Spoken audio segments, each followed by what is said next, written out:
So now we're going to move into the aspect of clinically, how do I evaluate DIGIN? And one of the most interesting tools that we have is a stool analysis tool to be able to get a picture. I'll talk about other kinds of things that we can add in as adjuncts, but the stool analysis is going to give us a pretty good understanding of gastrointestinal function along the way. Now, as with most tools, this is looking at patterns and trying to understand the complexity of what's going on. There's a lot of different things. It's not as though we're simply looking at a glucose level and saying, okay, your glucose is high, you have diabetes.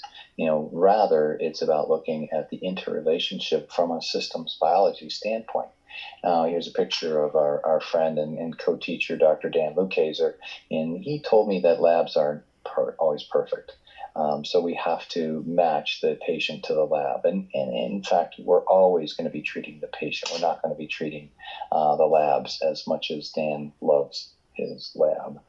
So we're looking at this, the patterns that are emerging here. The components of various kinds of stool analysis are going to be looking at markers of digestion and absorption, looking at immune and inflammatory markers, and looking at the gut microbiome. Now you'll notice here that we are not talking about markers of intestinal permeability. Stool analysis is not great at being able to do that. There's some newer ideas of that, but it's not great at being able to tell about intestinal permeability. And it's also not great to be able to tell us yet about the gut-brain microbiome axis and the enteric nervous system, although we're learning more to be able to apply that in the future. And so when we look at digestion and absorption markers, we're going to be looking at what's happening with the pancreas. Does it have an enzymatic function? The amylase, protease, and lipase that are released from the pancreas, is that working properly?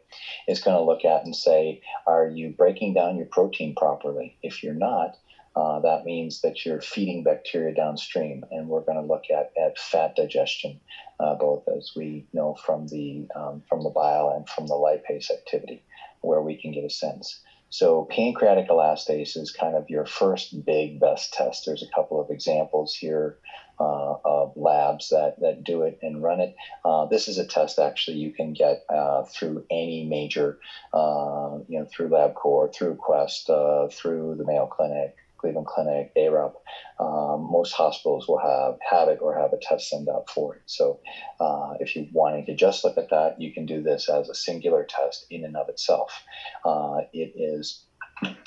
Elastase is an enzyme, as we can tell by the ASE, that is secreted at the same time as amylase, protease, and lipase. It is not actually itself a digestive enzyme, so it's a proxy for helping us to be able to determine what's going on. A good part of that is that if we're taking some supplemental digestive enzymes, we can still measure the pancreatic elastase activity and get a good idea of what's happening with exocrine pancreatic function. It's got a high degree of sensitivity and specificity. It got to be involved in some research at the Cleveland Clinic 18 years ago, being able to look at it and create it as a proxy for when we actually measured it coming right out of the pancreas from a secretin challenge, and has a great correlate. So it's a non-invasive test. It's a stool test. We find when the normal values will be about 500 to 700. When it's above 350, it's still considered in the normal range.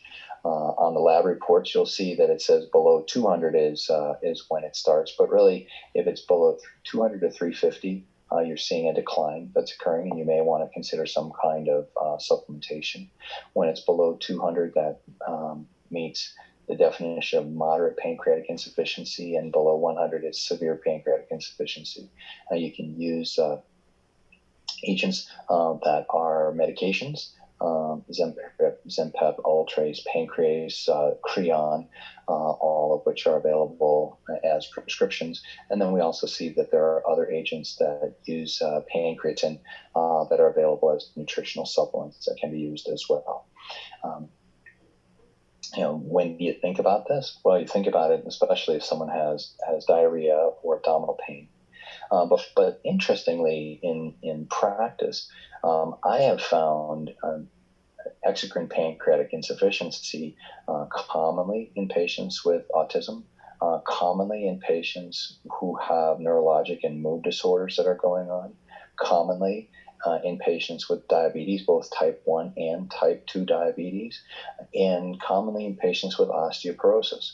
So there's a lot of different considerations, and when I'm looking at a broad panel where I'm looking at the microbiome, one of the reasons I love to do a comprehensive stool analysis is that it gives me the ability to see, well, what's actually happening not only with the microbiome, but also with exocrine pancreatic function. Another marker that we look at are going to be these what are called putrefactive short-chain fatty acids, or fatty acids that are a reflection of the ones we measure, valerate, isobutyrate, and isovalerate. They're telling us these are short-chain fatty acids that are occurring when polypeptides are being fermented. So they're not broken down. The protein's not broken down into individual amino acids which are absorbed. They're polypeptides, and so they're feeding the bacteria downstream. And when you feed them downstream, you see an increase in these specific short chain fatty acids. This is a good indication that there is either some hydrochloric acid insufficiency going on or pancreatic insufficiency. If you see elevations in the short chain fatty acids and you don't see any exocrine pancreatic insufficiency, you can pretty much tell that there is some kind of hypochlorhydria that's going on, or there, could be from the pancreas, but you can tell that from pancreatic elastase. There might be poor absorption of protein due to atrophic changes that are going on. You can see that there's poor absorption if there's an overgrowth of bacteria, and so we see that absorption is not a digestive problem, it's an absorption problem. And the other factor that I want to include here, which wouldn't be considered necessarily a root cause, but would be a proton pump inhibitor, which would also lead to hypochlorhydria or achlorhydria. And when we have that low stomach acid, we can see a dysbiosis in the form of SIBO, so-called small intestinal bacterial overgrowth. When we have overgrowth that happens in the terminal ileum, we see deficiencies of B12 and of various minerals, as we note there. Primarily magnesium and zinc are the major ones to be worried about, but we can also see a low iron, and that can be manifested in a low ferritin level. So we can also measure fecal fat. You may recall that back in the day we would measure a fecal fat with a 72-hour stool sample. That just does not work. That is not practical in any way, shape, or form. So we don't do that anymore, but we're able to use something that's more like a steatocrit, looking at the percentage of fat that's in the stool, or a quantitative measure that some of the labs have that give us an indication of is there excess amounts of fat, which will tell us about pancreatic function, lipase, and will also tell us about bile function and the release of biles. So those are one of the kinds of markers, looking at D, digestion absorption. Now we're going to look at immune and inflammatory markers. And like with pancreatic elastase, we see calprotectin, which is kind of the gold standard for it. Calprotectin is a neutrophilic marker that's found in the cytoplasm of neutrophils and can be used as a quantitative measure of gut inflammation that's going on. What it does is it actually binds to zinc, and so the body produces it to be able to decrease infection from what's going on, and so it's part of the overall immunologic response. But what's really cool about it is that we now can use it as a marker to be able to clearly distinguish between IBD and IBS. We see there's some situations where it may be mildly elevated, such with post-infectious IBS, transiently with enteropathies related to NSAIDs. We see small elevations in food allergies and pancreatitis, but large elevations that happen with inflammatory bowel disease. And so if your calprotectin is normal, you have basically no chance of having inflammatory bowel disease, presuming that you're not being treated at that point in time. But if you do have elevations, we find that below 50 is normal. Normal results are going to be in the 18 to 25 range. We can see that people who have an elevation are in the indeterminate range of 50 to 125, as the FDA talked about, or as the FDA mandated. That's something where you want to treat and recheck again. Now, if it's over 120, that means that there's significant inflammation that's going on. If you repeat it and you see it over 120, that person should get scoped. And if it's over 250, automatically that person should get scoped, because what you're wanting to do is you're wanting to rule out inflammatory bowel disease. And we also can see that there have been some studies that have looked at neoplasm and elevated calprotectin levels, and it is not predictive. It is not approved for that. But if it's high and there's no inflammation that's noted on an endoscopy, upper endoscopy, or a colonoscopy, and this is going to be an indication of inflammation in the whole GI tract, calprotectin is a great marker to be able to use and look at.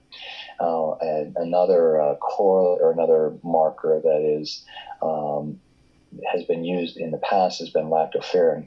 Calprotectin will have a relatively linear relationship with inflammation, whereas lactoferrin will have more of a hockey stick relationship. When the inflammation gets really high, the lactoferrin goes up very quickly, but at lower levels, you don't quite see as well. And so calprotectin is now being used as a biologic marker of mucosal healing in patients with inflammatory bowel disease. Can be helpful for determining when to de-escalate therapies for individuals with IBD. Lactoferrin, not so much. So they're similar to each other, but calprotectin is kind of proven to be more useful over time. Another inflammatory marker, eosinophilic protein X, can be elevated when we see eosinophilic esophagitis, can be elevated with allergies, can be elevated with protozoal infections. Those are the things to be concerned about and worried about. I also see some patients who have significant mast cell activation and histamine release who will be having elevations in eosinophilia, and we taking care of those accordingly. Another marker that we can look at is secretory IgA. Secretory IgA is the immunoglobulin that's going to be released on the surface of the GI mucosa, and it's going to bind to and neutralize various microbes. So we see when it's elevated, here's the process of it being released, but here we see when it's elevated, we can have that can be an indication that there is the presence of some kind of pathogen that there's reacting to. There are times where I do a stool test and I'm not seeing a parasite and I'm seeing some dysbiosis, but I see a significantly elevated secretory IgA. I'm thinking about, well, what kind of infection am I missing? Because I'm not checking for everything, but I need to be aware of that and treat accordingly. In cases where the secretory IgA is very low, that may tell me that there may be some aspects that is causing some relative degree of immunosuppression. Is it related to stressors? Is it related to malnutrition, excessive alcohol intake? These are the things that I'm looking for the balance point of secretory IgA. I'm going through these relatively quickly, and I hope you come back and listen to it again, because there's a lot of information that I'm sharing here as we look at and talk about the stool analysis, looking at the microbiome. We can look at bacteria, we can look at fungi, and we can look at protozoa. And we determine whether or not they're in a normal range. A small amount of Candida is normal. The distribution of bacteria can be normal or dysbiotic. Protozoa Generally, in the Western world, protozoa are not considered to be normal flora, although if we go into the Asian subcontinent, we find quite often that those protozoa are there in just about everybody and part of what they've grown up with. In addition to looking at what's there, we also look at what's being produced. What are the metabolic products? I've talked about short-chain fatty acids a little bit. I'll dive into that a little bit more here. So we can look at various protozoa. I'll start off with that. When we're looking for parasites, the standard has been to use the ovent parasite microscopy. That's the way it's been done for a long period of time. There are specific enzyme-linked immunoassays that can evaluate for Giardia, for Cryptosporidium, and for Entamoeba histolytica. And those are great tools, but those only compromise about 1 to 1.5% of samples where we may see the Giardia being the most common. But there are many other kinds of parasites that have been linked with and associated with illness. We talk about this more in the GI Advanced Practice module, looking at things like Blastocystis hominis and Dientamoeba fragilis, Entamoeba coli, and those can be evaluated through the use of various kinds of probes. This is an emerging approach that even looking at subtypes of blastocystis that help us to be able to determine who may need protozoal therapy.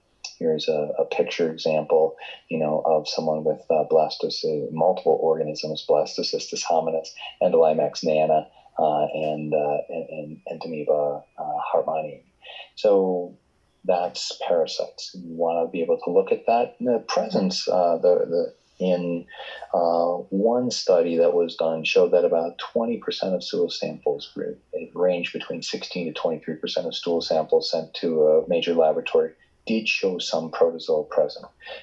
So it's much more common than we might tend to think. Blastocystis hominis being the most common, about 50% of all of the protozoal infestations or infections.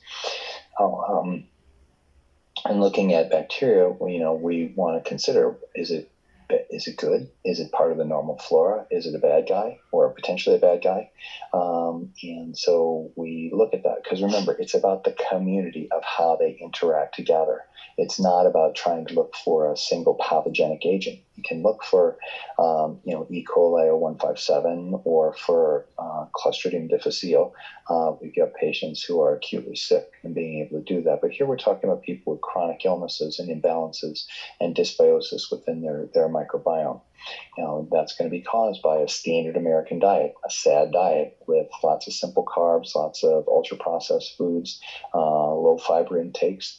Those people who've had exposure to broad-spectrum antibiotics. Notice that I say broad-spectrum antibiotics because the narrow-spectrum antibiotics actually don't have as much negative effect on the gut microbiome.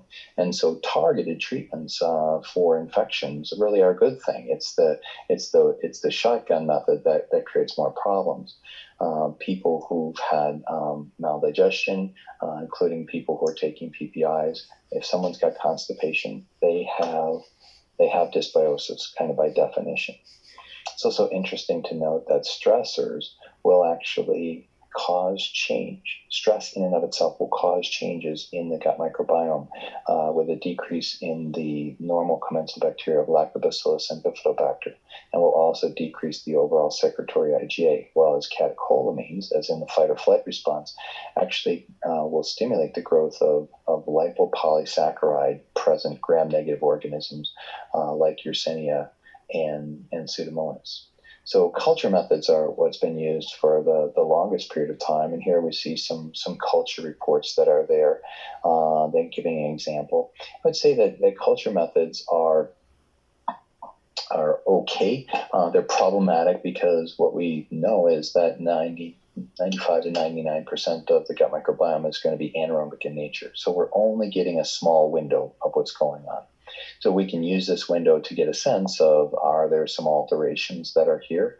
In this example, we see where, the potentially pathogen of Citrobacter furunди is something that is growing in 4+ amounts, and there's no E. coli, which we should normally normally have in their excess amounts of candida. And so the results will give a picture of helping us to understand that. What's happened in the industry is that it's moved more towards the use of 16S ribosomal RNA, using these probes to be able to determine and define across an array of, in this case, 24 different probes looking at genus and species. Other groups have used 32 or 50 different probes to be able to understand. Now, you'll recall that I said there's about 2,000 species that may be present in the gut microbiome. Each of us has 150 to 200. So we're getting a picture. We're not getting the whole picture of what's going on. So we can see that laboratories have used tools for being able to demonstrate, well, where does this fit within the normal background and across the different phyla of Bacteroidetes and Firmicutes, Actinobacter, are they where they're supposed to be, or are they elevated? Now, where the trend is going is in the beginning to use metagenomic testing. Metagenomic testing is like census taking. It's going to tell me everything that's there. So this is an example of the 191 organisms that are present within me. And we can see that they allow me to look at it through not only the phyla, like the Firmicutes and the Bacteroidetes, and over here in the smaller segments, we see some proteobacteria and some Acinetobacter. But this is giving a picture, and it sort of moves out from the kingdom of bacteria to the phylum, to the class and the order and the family and the genus and then the species. So we're getting a better understanding, and they're also looking at genes and being able to tell kind of virtually what's happening with metabolism. But I want to just highlight the difference between the metagenomics, which are telling us about the census taking, what's going on, versus the metabolomics, which is really measuring what's the metabolic activity of what's occurring. And I would say to you that I think that it's the function, it's the metabolomics that becomes much more important for us to understand. The metagenomics are a means of being able to get there. I'm just offering that as the direction of, if you will, where the puck is going. And so in addition to looking at the bugs, we look at these metabolic byproducts. I'm really just going to focus on the top one here, on the short chain fatty acids. It's the one that I think is the most important to be able to look at. And you heard me talk about N-butyrate, which is a principal fuel source for the cells that line the large intestine. We can see measuring acetate, propionate, and butyrate, all of which work together. Some labs will also measure those putrefactive short-chain fatty acids. But here, we really want to focus on butyrate. Butyrate is going to help with the trophic activities in the large intestine. It's going to help to inhibit inflammatory cytokines. We see that acetate is actually involved in helping us to get an understanding of what's going on with the biofilm layer. And propionate is giving us information about what's going on with the gut-brain microbiome axis. When it's altered, we see problems that are there. So this depiction just gives us an idea of the many different ways that butyrate synthesis can occur. We can stimulate butyrate synthesis through the use of prebiotics and soluble fibers being essentially important. And there are now some supplements that are available that contain butyrate for those people who are having altered problems and unable to find balance immediately with nutritional approaches. So we've talked about digging in. Let's take a look at Joan. Let's look at Joan's analysis and be able to say, well, what did we find here with Joan? We're going to look at some of the imbalances that were there. Is there impaired digestion? Is there dysbiosis? Is there any inflammatory problem that's going on? And inflammation can give us a sense of intestinal permeability, but as noted before, you can't measure intestinal permeability directly from a stool test. So let's take a look at some of her results. So right at the top, we see the elastase level. And the elastase level is outside the normal area. Between 100 to 200 levels of elastase are going to be an indicator of moderate pancreatic insufficiency. She's not breaking down her foods in a big way. This is a significant, maybe about 3% of the population, 2 to 3% of the population may have a pancreatic elastase level that's this low. When we get below 100, it's about 0.5% of the population. So it's a very significantly altered, and means that we need to do something to help her digestion. I'll just speak to that for just a moment, because there's two things. One is the stimulation from the microvilli. We talk about this more in the advanced practice module as well, but cholecystokinin, when the food hits the microvilli, the disaccharidases send cholecystokinin to the gallbladder and to the pancreas to release the enzymes. So that's one possible source. Is there some changes in the villi that are going on that can be a reflection of infection or inflammation, or even things like celiac disease? Or is it related to the vagus nerve effect and the gut-brain microbiome axis and inadequate vagal nerve stimulation?